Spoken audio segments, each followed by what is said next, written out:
Buckeye Nation, what's poppin'? Crazy Dog coming at you once again on the Buckin' Crazy YouTube channel with my Ohio State Buckeyes, Penn State Nittany Lions, Week 10 game recap as the Buckeyes went into Happy Valley, Beaver Stadium, known as one of the most hostile environments not only in the Big Ten, but also the nation, and they came out with a hard-fought 20-13 dub to improve to 7-1 on the season. And of course, they are also 4-1 in the Big Ten, just like Penn State. Now, this win is huge for a multitude of reasons. Of course, conference win, right? But also, ranked win on the road, and you knock Penn State out of the ranks of the undefeated. And of course, it's a tiebreaker. So if we ended up with the same record at the end with Penn State, we have the tiebreaker. That's a big time advantage these days. And of course, also don't forget, we play Indiana in a few weeks. And if we beat them, there's another tiebreaker, which will put us on a collision course with Oregon in the Big Ten title game. Because the way I see it, Oregon ain't losing the rest of the year. So you might as well put them in the Big Ten title game until they lose. And if they do, well, then things get really, really interesting. But as of now, I'm just going to go out and say they're probably not losing the rest of the season with the way they've been looking. But you never know. You never, ever know. But looking at this game between the Buckeyes and the Nittany Lions, I know a lot of people were pissed off that this game wasn't later in the day. But, they had College Game Day and Big Noon kickoff there. And you already know the protocol. When Big Noon is at your game, it's going to be a noon kickoff because it's in the name of the show. Big Noon kickoff. They're not going to have Big Noon kickoff be there and have the game start later in the day. That's not how it works, as far as I know. Maybe there's been times where they've had Big Noon at a game and the game started later, but no.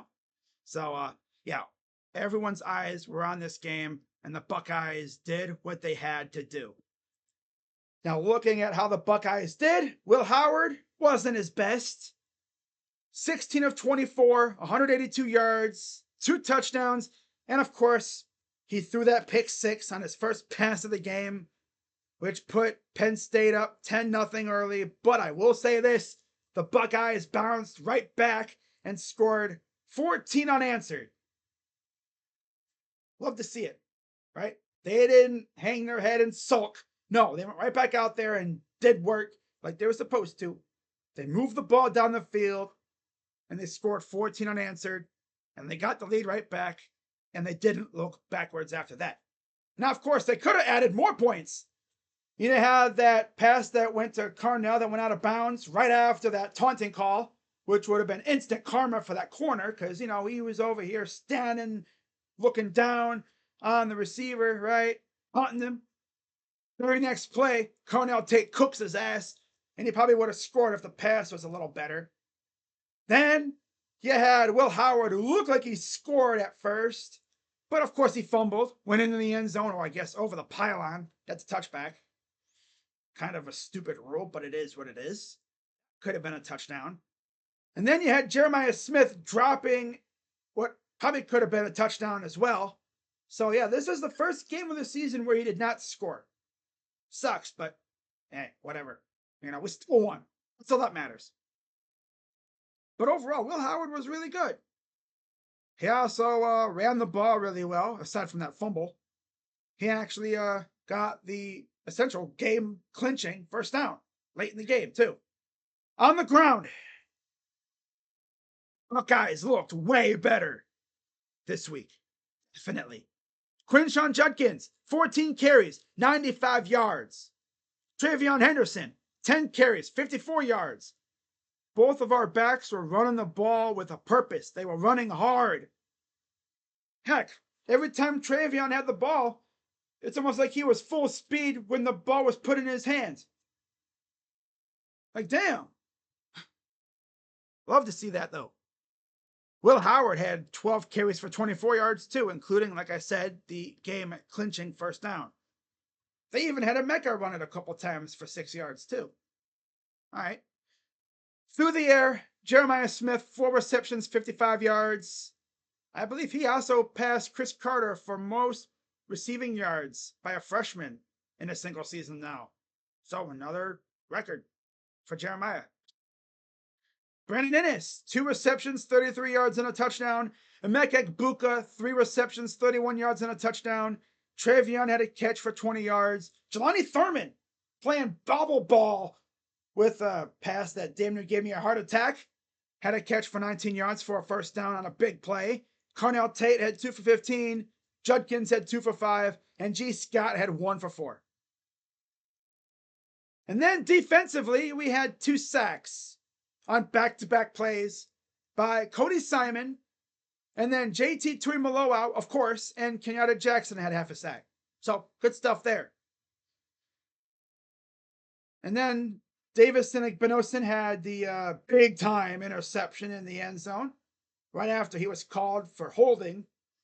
So talk about redeeming yourself, right? Now, as far as how our defense did, Drew Aller playing on essentially one leg, 12 of 20 for 146 yards and a pick. On the ground, Tyler Warren, 3 carries, 47 yards. Drew Aller, 10 for 31.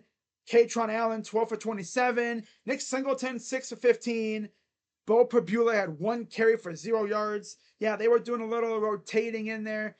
Although Perbula didn't really do anything. He only had 1 throw for 4 yards, and he only ran it 1 time for 0 yards.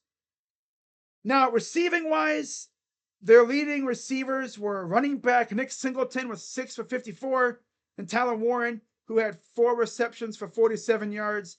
But in terms of their receivers, 3 catches, 49 yards. Call that lockdown.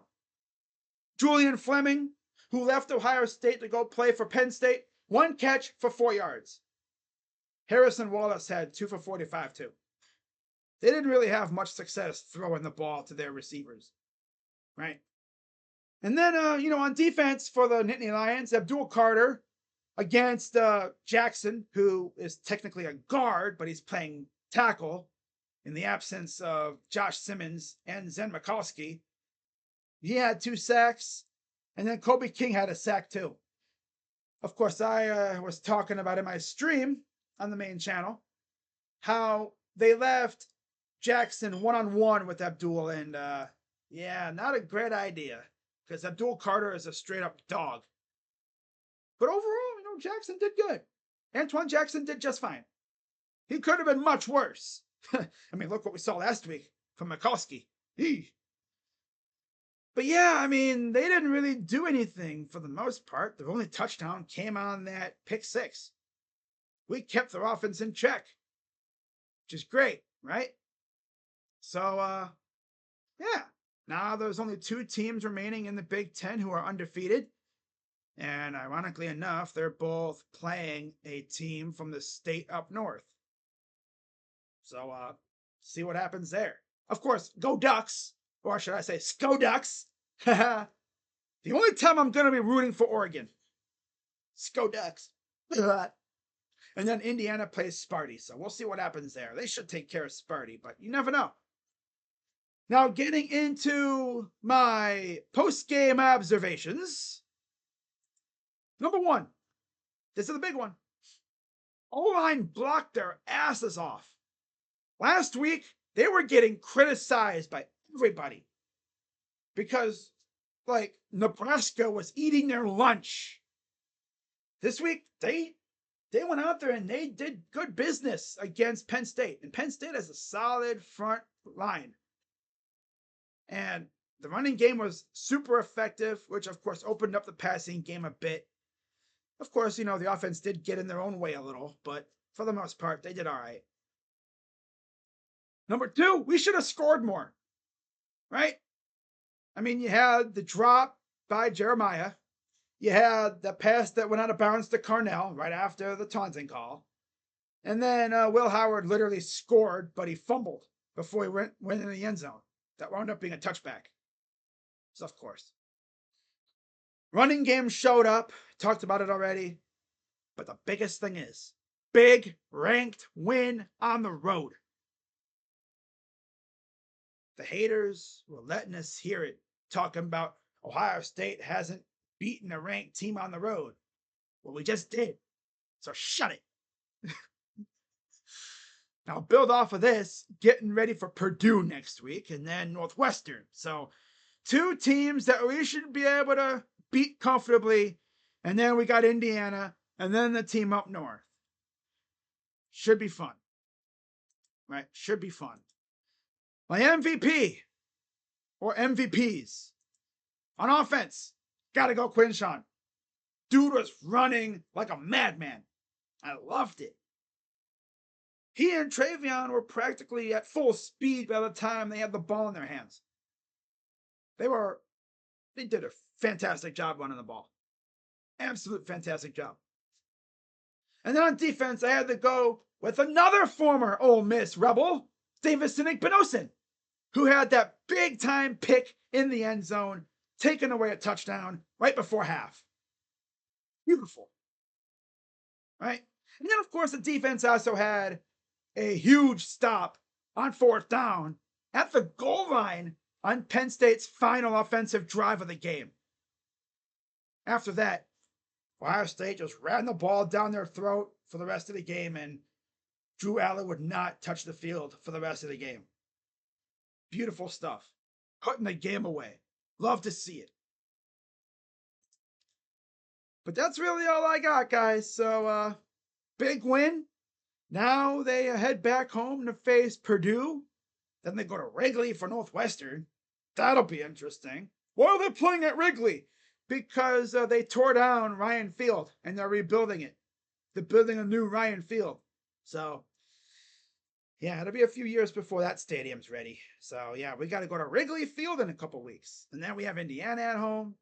And then the team up north at home. So, really, we have one more road game. It's not even a road game. It's at Wrigley. And you know Buckeye fans are going to show out. So we essentially have 4 somewhat home games. I mean, of course, Ohio State fans always showed out when they went to Northwestern anyway. So, yeah, I don't expect anything different there. But, yeah, that's going to wrap it up. I'm going to get to watching these 3:30 games. And, yeah, big win on the road. Build off of this and get ready for Purdue next week. Don't overlook them. I don't think we will. I think we'll be just fine. But with that being said, I'm Crazy Dog coming at you as always on the Buckin' Crazy YouTube channel. Have a great rest of your day. Let's go Bucks. OH. I'm out. Bye-bye.